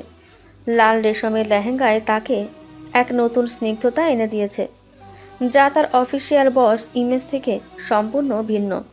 মাহিরও মানানসই শেরওয়ানিতে সেজেছে, তার চোখে মুখে অভিনয় আর আশঙ্কার এক মিশ্র ছাপ। তাদের পাশে গর্বিত মুখে দাঁড়িয়ে আছেন বাদল সাহেব, আর মাহিরের বাবা মাও অত্যন্ত খুশি। মাহির এবং বর্ষা স্টেজের মাঝখানে রাখা জমকালো চেয়ারে বসে আছে। সমস্ত ক্যামেরা তাদের দিকে তাক করা। এটাই তাদের চুক্তির শেষ পর্ব, আংটি বদল। আপনারা সবাই আমাদের বর্ষা আর মাহিরকে আশীর্বাদ করুন, ওরা যেন সারা জীবন সুখে থাকে। এখন ওদের আংটি বদলের পালা। তালি বাজলো।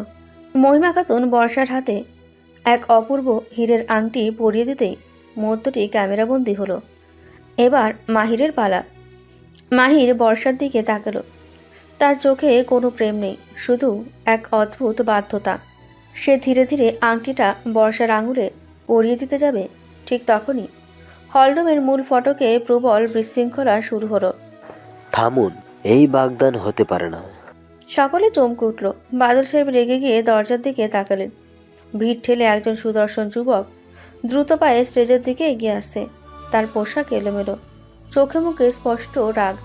কে তুমি? কে ঢুকতে দিয়েছে একে? যুবকটি সোজা স্টেজে উঠে এলো।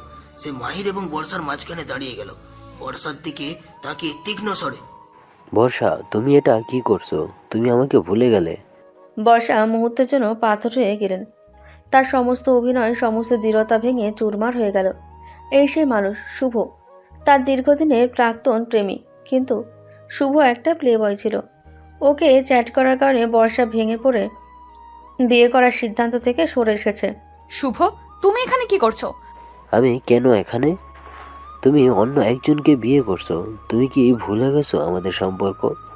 তুমি কি আমাকে ছেড়ে যেতে পারবে না বর্ষা? এই ছেলেকে তুমি যাকে একদিন পাগলের মতো ভালোবাসতে, তাকে বাদ দিয়ে এই... দেখুন, আপনি ভুল করছেন। তুমি চুপ করো। তুমি আমাদের মাঝখানে কেন আসছো? কি হচ্ছে এসব? বর্ষা, এই লোকটা কে? এইমাত্র তুই বললি মাহিরকে ভালোবাসিস, আর এখন এসব এসব কি শুনছি আমি? বাদল সাহেব তার মেয়ের দিকে চরম সন্দেহের দৃষ্টিতে তাকালেন। বর্ষার মুখ তখন ফ্যাকাশে। তার সমস্ত পরিকল্পনা, চুক্তির খেলা সবই ভেঙে গেল এই অপ্রত্যাশিত অনুপ্রবেশে। মাহিরের বাবা মায়ের চোখেও অবিশ্বাস। মাহির, এইসব কি বাবা? বর্ষা জানে এখন নীরব থাকলে সমস্ত দোষ তার উপরে পড়বে। তার বাবার চোখে সে মিথ্যাবাদী প্রমাণিত হবে, আর মাহিরের চাকরি এবং তাদের চুক্তি সবই শেষ। শুভ, তুমি থামো, আমার জীবনে তোমার কোনো স্থান নেই। মিথ্যা বলছো। তুমি আমাকে ভালোবাসো বর্ষা। তোমার বাবা আমাকে মেনে নেয়নি বলে তুমি আজ এই নাটক করছো। আমি সব জানি। এই ছেলে তোমার বস মাহির, আর তোমরা... শুভ কথাটা শেষ করার আগে বাদল সাহেব তার দিকে এগিয়ে গেলেন। পুরো বাগদান অনুষ্ঠান মুহূর্তেই এক কঠিন পারিবারিক নাটকে পরিণত হলো। আর সেই নাটকের মূল মঞ্চে দাঁড়িয়ে বর্ষা, মাহির এবং তার প্রাক্তন প্রেমিক শুভ। শুভর আকস্মিক আবির্ভাব বাগদানের সমস্ত আনন্দ মুহূর্তেই ধূলিসাৎ করে দিল। বাদল সাহেবের ভিলার জমকালো হলরুম পরিণত হলো এক পারিবারিক বিবাদে। শুভ যখন মাহিরের দিকে তেড়ে যাচ্ছিল এবং চিৎকার করে বর্ষাকে তাদের পুরনো সম্পর্কের কথা মনে করিয়ে দিচ্ছিল, তখন বাদল সাহেব ক্ষোভে ফেটে পড়লেন। বের হও এখান থেকে। কে তুমি? আমার মেয়ের জীবনে হস্তক্ষেপ করার তোমার সাহস হয় কি করে? Guard, guard! গার্ডরা দ্রুত এগিয়ে এসে শুভকে হলরুম থেকে বের করে দিল। কিন্তু ততক্ষণে যা ক্ষতি হবার তা হয়ে গেছে। আমন্ত্রিত অতিথিদের মধ্যে ফিসফাস শুরু হয়ে গেছে এবং মাহিরের বাবা মায়ের মুখে নেমে এসেছে চরম দুশ্চিন্তা। বর্ষা, এসব কি মা? এই ছেলে কে? তুমি তো বলেছিলে মাহিরকে ভালোবাসো। আমাদের সব মিথ্যে বলেছো। মাহিরের সাথে তোমার সম্পর্ক কি তাহলে? বর্ষা নিজেকে সামলে নিলেন। তার চোখে এখন আর আতঙ্ক নেই, আছে এক শীতল ক্রোধ এবং দ্রুত সিদ্ধান্ত নেওয়ার দৃঢ়তা। তিনি জানেন এই মুহূর্তে তাকে হয় এই চুক্তির খেলা চিরতরে শেষ করতে হবে, অথবা এমন কিছু করতে হবে যাতে আর কোনো প্রশ্ন না ওঠে। দৃঢ় কণ্ঠে বাবার দিকে তাকিয়ে, বাবা প্লিজ, তোমরা সবাই শান্ত হও। শুভ আমার একজন পুরনো বন্ধু ছিল। সে আমাকে ইমোশনালি ব্ল্যাকমেল করার চেষ্টা করেছে। আমাদের সম্পর্ক অনেক আগেই শেষ হয়ে গেছে। সে পাগল হয়ে গেছে। কি বললো? তুই নাকি ওকে ভালোবাসতিস, আর তুই নাকি আমার ভয়ে? বাবার কথা শেষ করতে না দিয়ে মাহিরের হাত শক্ত করে ধরে, বাবা, আমি মাহিরকে ভালোবাসি। আর কোনো প্রমাণ তোমাকে দেব? ওর জন্যই তো আমি তোমার আগের সমস্ত পাত্রকে ফিরিয়ে দিয়েছিলাম।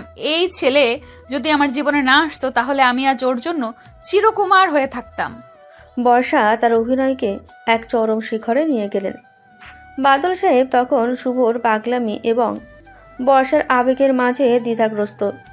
তার মনে হলো হয়তো শুভ সত্যি ইমোশনালি ব্ল্যাকমেল করছিল, কারণ তার মেয়ে এত জোর দিয়ে কথা বলছে।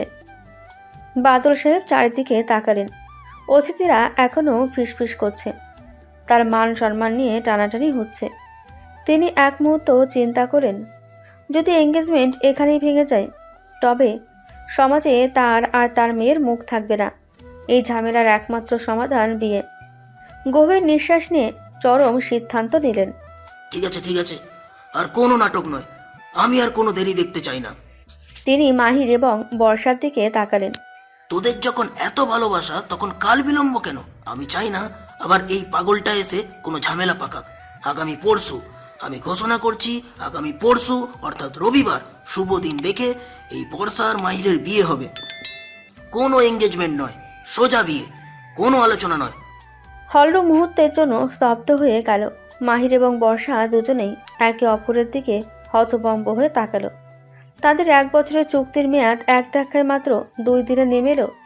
পরশু কিন্তু এত তাড়াতাড়ি কিভাবে হবে? ঠিক আছে, আমি আছি। আমার মেয়ের বিয়েতে কোনো কিছুর কমতি হবে না। এই পাগলটার কোনো সমস্যা তৈরি করার সুযোগই পাবে না।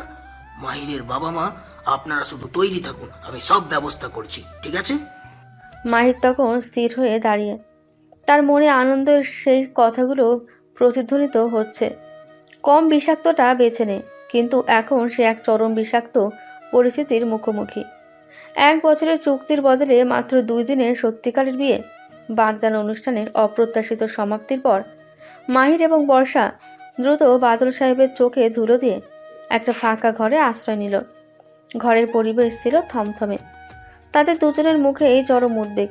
তাদের চুক্তির পুরো কাঠামোটা এক ধাক্কায় ভেঙে চুরমার হয়ে গেছে।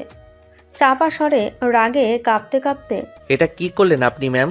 আমি 1 বছরের চুক্তিতে রাজি হয়েছিলাম শুধু আমার চাকরিটা বাঁচানোর জন্য। আপনি 2 দিনের নোটিশে সত্যি সত্যি বিয়ের দিন ঠিক করে দিলেন? এটা সম্ভব নয়।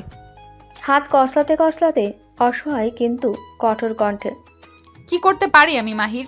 আমার বাবা আর কোনো কথা শুনতে রাজি নন। শুভ এসে সমস্ত পরিস্থিতি নষ্ট করে দিল। আমার বাবার কাছে এখন একটাই সমাধান, বিয়ে। আমি এই বিয়েতে রাজি নই। এটা আমাদের চুক্তির বাইরে। আমি আমার বাবা মাকে কি বলবো? আমি কালকে অফিসে গিয়ে ইস্তফা দেব। আমি আপনার সমস্ত শর্ত মেনে নিতে পারবো না। আপনি কি বলছেন মিস্টার মাহির? আপনি ভুলে যাচ্ছেন আপনি এখন শুধু নিজের জীবনের কথা ভাবলে চলবে না। মানে হলো এই বাগদান ভাঙলে শুধু আমার ক্ষতি হবে না, আমার বাবা সমাজের সামনে মুখ দেখাতে পারবে না। আর আপনার বাবা মা, তারা তো 7 সমুদ্র 13 নদী পেরিয়ে এসেছেন আপনার বিয়েতে। কাল যদি তারা জানতে পারেন যে এই সমস্ত সম্পর্ক মিথ্যে এবং নাটক, তবে তাদের সম্মান, বিশ্বাস এবং আপনার প্রতি তাদের ভালোবাসা সব নষ্ট হয়ে যাবে। আপনি আমাকে আমার বাবা মার সম্মান নিয়ে হুমকি দিচ্ছেন? আমি হুমকি দিচ্ছি না মাহির, আমি আপনাকে বাস্তবতাটা মনে করিয়ে দিচ্ছি। আপনি কালকে আমার বাবার সামনে বলেছেন আপনি আমাকে পাগলের মতো ভালোবাসেন। আপনার বাবা মা আপনার কথায় বিশ্বাস করে এসেছেন। এখন যদি আপনি পিছিয়ে যান, তবে আপনার বাবা মায়ের চোখে আপনি মিথ্যাবাদী প্রমাণিত হবেন। যিনি শুধু চাকরির জন্য তাদেরকেও বোকা বানিয়েছেন, সমাজে আমার পরিবারের যে সম্মানহানি হবে তার দায়ও আপনার উপর পড়বে। মাহির চেয়ারের উপর ধপ করে বসে পড়ল। এই প্রথম বর্ষা তাকে এমন এক ফাঁদে ফেললেন যেখান থেকে তার পালানো অসম্ভব। চাকরির ভয় বা ব্যক্তিগত ক্ষতির চেয়ে বাবা মার সম্মান তার কাছে অনেক বেশি গুরুত্বপূর্ণ। আপনি কি চান আমি আপনার স্বাধীনতা রক্ষার জন্য আমার জীবন বলি দেই? না, আমি চাই আপনি আপনার বাবা মার সম্মান রক্ষা করুন। 1 বছরের চুক্তিতে আপনি যা পাবেন বলে কথা হয়েছিল সেটাই পাবেন। এই বিয়েটা কাগজে কলমেই থাকবে, আর কোনো ঝামেলা হবে না। বিশ্বাস করুন, আমারও আপনার মতো অনিচ্ছাকৃতভাবে এই নাটক চালিয়ে যেতে হচ্ছে, কিন্তু এটাই এখন আমাদের একমাত্র পথ। মাহির দীর্ঘশ্বাস ফেলল। তার রোমান্টিক হৃদয়ের ভুলের জন্য আজ সে এক চুক্তিভিত্তিক দাম্পত্য জীবনের ফাঁদে পড়তে চলেছে। সে জানে এই মুহূর্তে তার প্রতিবাদ করার আর কোনো সুযোগ নেই। ঠিক আছে, আমি রাজি, কিন্তু মনে রাখবেন এই চুক্তির মেয়াদ 1 বছরের বেশি হবে না। আর এই বিয়ে শুধু আমার বাবা মার সম্মানের জন্য। এর বাইরে আমাদের মধ্যে কোনো সম্পর্ক হবে না। ধন্যবাদ মাহির, আমি আপনার কাছে কৃতজ্ঞ। আমি আপনাকে কথা দিচ্ছি এই চুক্তি 1 বছর পরেই শেষ হবে। মাহির মাথা নাড়ল। সে জানে তার আর কোনো পথ নেই। তার সমস্ত কাব্য, সমস্ত প্রেম আজ কর্পোরেট যাতা করে পিষ্ট হয়ে গেল। তার জীবন এখন এক নিখুঁত মিথ্যার ওপর দাঁড়িয়ে আছে। পরের দিন ছিল রবিবার। বাদল সাহেবের সিদ্ধান্ত অনুযায়ী কোনো দেরি নয়, আজই বিয়ে। এত অল্প সময়ে এত বড় আয়োজন করা এক দুঃসাধ্য কাজ, কিন্তু বাদল সাহেবের প্রতিপত্তি আর টাকার কাছে তা হার মানল। সকাল থেকে ভিলায় সাজ রব। সব ভুলে 2 পরিবার ঝাঁপিয়ে পড়ল শেষ মুহূর্তের প্রস্তুতিতে। মাহির এবং বর্ষা, এই 2 কেন্দ্রীয় চরিত্র তখন এক গভীর নাটকের অংশ। মাহিরের বাবা মার চোখে ছিল আনন্দ আর গর্ব, যা মাহিরের হৃদয়ে আরও বেশি অপরাধবোধ তৈরি করছিল। তারা জানে না তাদের ছেলের এই বিয়েটা ভালোবাসার নয়, বরং একটা কঠিন চুক্তির পরিণতি। দুপুরের পর শুরু হলো বিয়ের মূল পর্ব। মাহির পাঞ্জাবি পায়জামা আর পাগড়িতে সেজে বরবেশে প্রস্তুত। বর্ষা বেনারসি পরে বধূ বেশে। বাইরে থেকে তাদের দেখলে মনে হবে এ এক স্বপ্নীল প্রেম কাহিনী, যা সমাজের সমস্ত বাধা পেরিয়ে পরিণতি পেল। কিন্তু আসল মুহূর্তটি এলো কাজীর উপস্থিতিতে। ধর্মীয় রীতি অনুযায়ী যখন তাদের সম্মতি জানতে চাওয়া হলো, মাহিরের গলা শুকিয়ে কাঠ হয়ে এলো। কন্যা বর্ষা, আপনি কি স্বেচ্ছায় এবং পূর্ণ সম্মতিতে ইসলামী শরিয়াহ মোতাবেক নির্ধারিত দেনমোহরের বিনিময়ে মাহির আহমেদকে স্বামী হিসেবে কবুল করতে রাজি আছেন? বর্ষা এক মুহূর্তের জন্য মাহিরের দিকে তাকালেন। তাদের চোখে ছিল তাদের গোপন চুক্তি এবং পারিবারিক সম্মান রক্ষার নীরব শপথ। কবুল। এরপর কাজী সাহেব মাহিরের দিকে তাকালেন।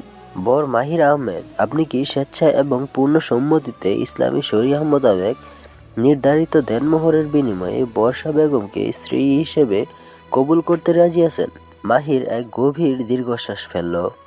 তার কানে তখন আনন্দের দেওয়া কম বিষাক্ত পথ বেছে নেওয়ার পরামর্শ এবং বর্ষার দেওয়া পারিবারিক সম্মান এর হুমকি বাজছে। তার সমস্ত প্রতিবাদের ভেতরে চাপা পড়ল। কষ্ট গলা পরিষ্কার করে স্পষ্ট স্বরে, কবুল। কয়েক মুহূর্ত পরে কাবিননামায় স্বাক্ষর করা হলো। চুক্তিপত্রের কঠোরতা এখন একটি বৈধ কাবিননামার পবিত্র বন্ধনে রূপান্তরিত হলো। মাহিরের প্রেমের কাব্য পরিণত হলো এক ব্যবসায়িক চুক্তির আইনি পরিণামে। কাজের আনুষ্ঠানিক ঘোষণা শেষ হতেই হলরুম জুড়ে উল্লাস ছড়িয়ে পড়ল। বাদল সাহেব স্বস্তির নিঃশ্বাস ফেলে মারুফ সাহেবকে জড়িয়ে ধরলেন। মাহিরের বাবা মা আনন্দে চোখের জল ফেললেন। তাদের ছেলে আজ বিবাহ বন্ধনে আবদ্ধ হলো। কিন্তু মাহির এবং বর্ষা দুজনেই তখন শান্ত গম্ভীর। আংটি বদলের নাটক থেকে এক লহমায় তারা সত্যি সত্যি স্বামী স্ত্রী। তারা পাশাপাশি বসে রইল।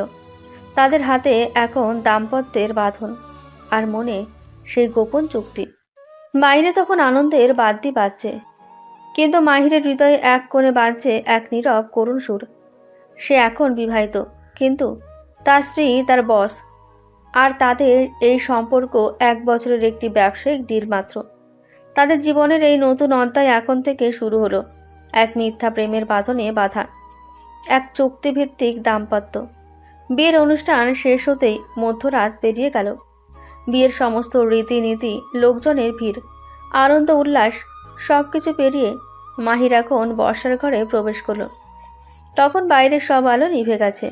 এটি বাসর ঘর, কিন্তু এখানে নেই কোনো রোমান্টিক উষ্ণতা, আছে শুধু এক শীতল চাপা উত্তেজনা। বর্ষা খাটের এক কোণে চুপ করে বসেছিল। তার মুখের বিয়ের সাজসজ্জা এখন ক্লান্তির ছাপ নিয়ে এসেছে। মাহির ঘরে ঢুকে দরজা বন্ধ করলো। দুজনেই নীরব।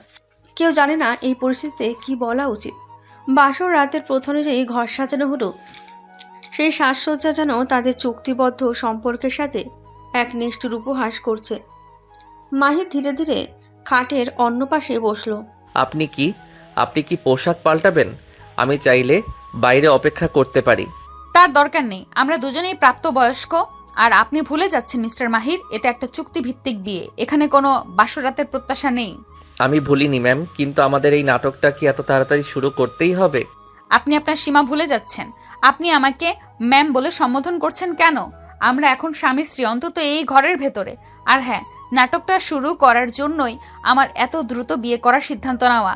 শুভর পাগলামির পর আমার বাবার চোখ থেকে সন্দেহ পুরোপুরি দূর করার একমাত্র পথ ছিল এটা। আপনি খুব স্বার্থপরের মতো কাজ করলেন বর্ষা। আপনি আপনার পারিবারিক সম্মান রক্ষা করলেন, আর আমি আমার জীবন এবং আমার বাবা মার সম্মান আপনার হাতে তুলে দিলাম।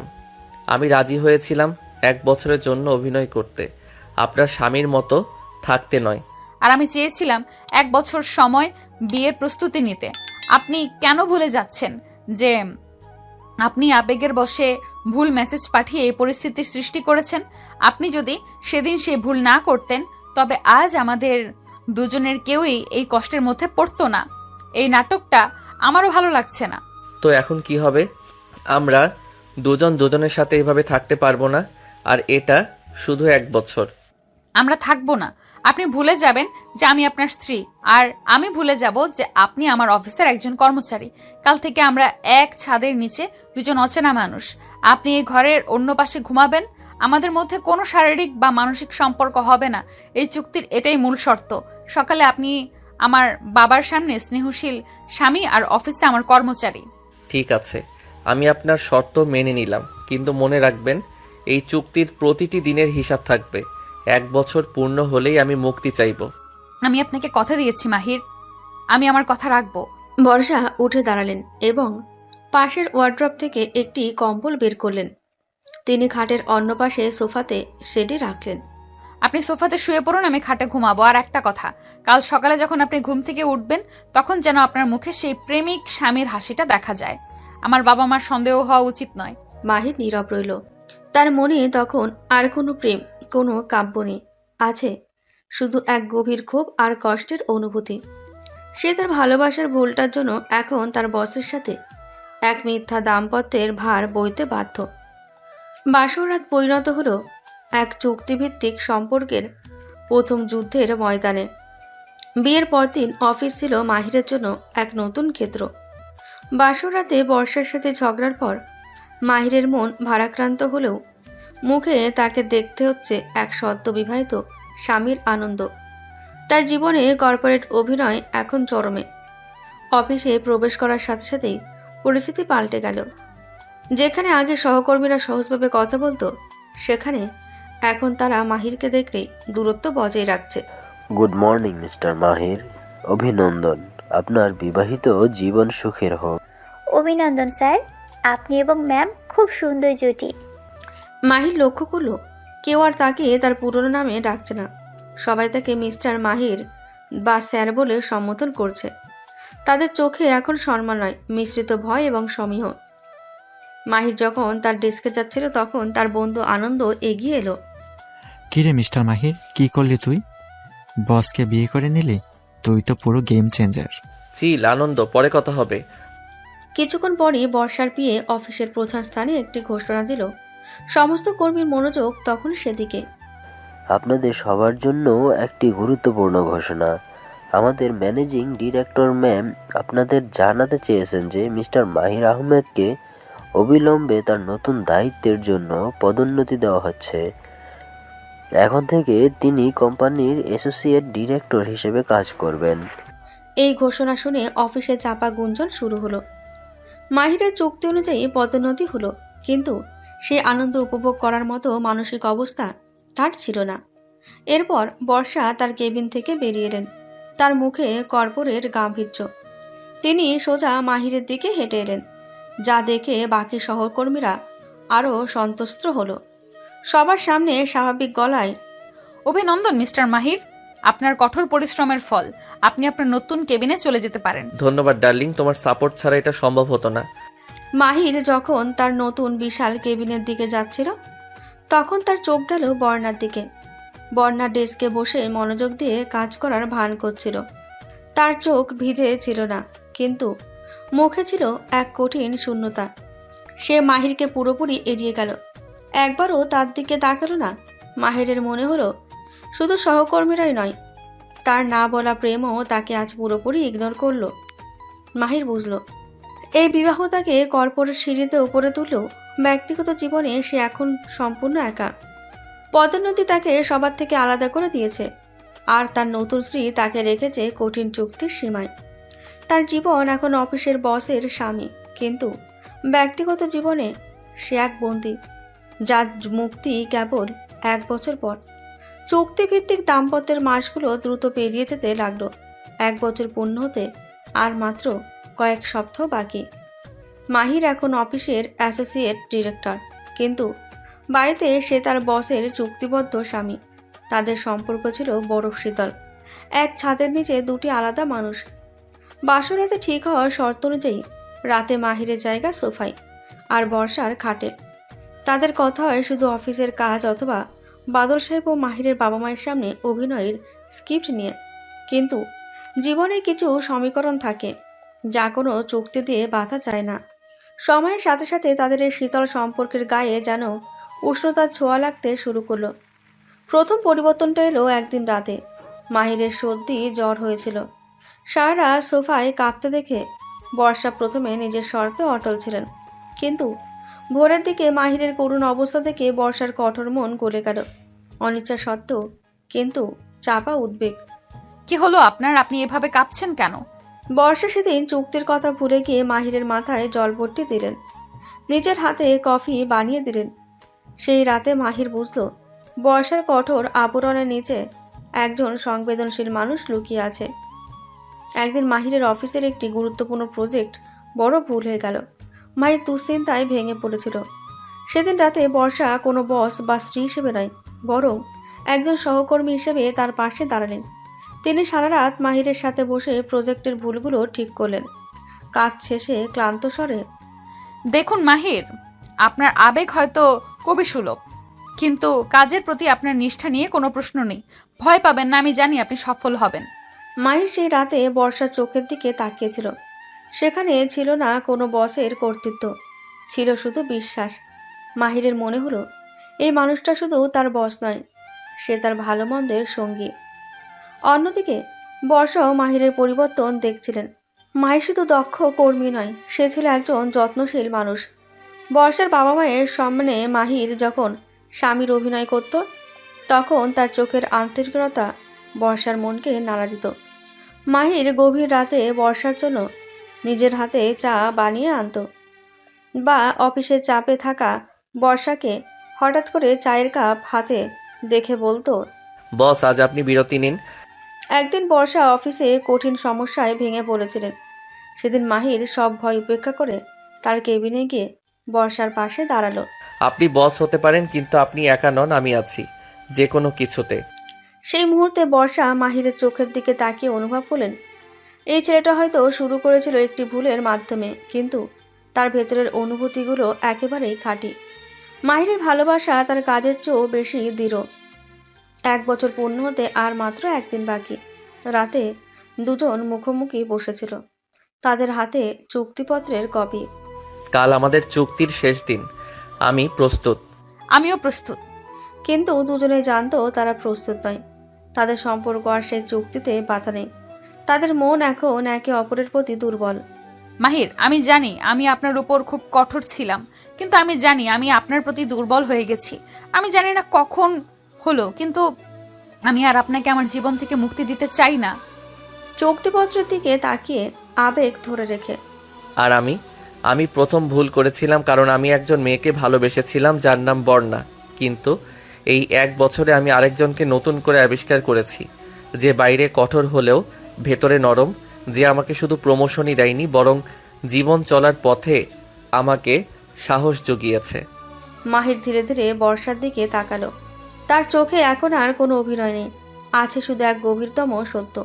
বর্ষা, আমি জানি না কবে আমাদের সম্পর্ক চুক্তি থেকে কাবিননামায় আর কাবিননামা থেকে ভালোবাসায় পরিণত হয়েছে, কিন্তু এখন আমি আপনাকে ভালোবাসি, সত্যি ভালোবাসি। আমার সমস্ত কবিতা, আমার সমস্ত গান এখন শুধু তোমাকেই উদ্দেশ্য করে লেখা। বর্ষার চোখ ভরে এলো। তিনি উঠে এসে মাহিরকে জড়িয়ে তোলেন। তাদের নীরবতা ভেঙে গেল সত্যিকারের ভালোবাসার উষ্ণতায়। আমি আর আপনাকে মুক্তি দেব না মাহির। এই কাবিননামা আর সম্পর্ক সবই এখন সত্যি। আমার বাবা মার ভয় নয়, বরং আমার নিজের ইচ্ছায় আমি আপনাকে আমার জীবনের সমস্ত বসন্ত হিসেবে চাই। সেই রাতে সেই ঘরের সমস্ত শীতলতা দূর হলো। ভালোবাসার বাসরে নতুন করে সাজলো ওদের সংসার। তাদের এই চুক্তিভিত্তিক বিয়ে, যার জন্ম হয়েছিল এক ভুল বার্তা আর এক বসন্তের মিথ্যায়, তা পরিণতি পেল সত্যিকারের ভালোবাসায়। মাহির এবং বর্ষা তাদের নতুন জীবন শুরু করলো। চুক্তিপত্রের কাগজগুলো বাতিল হলো, কারণ জীবন তাদের জন্য লিখে দিয়েছে এক নতুন, সুন্দর এবং চিরস্থায়ী গল্প।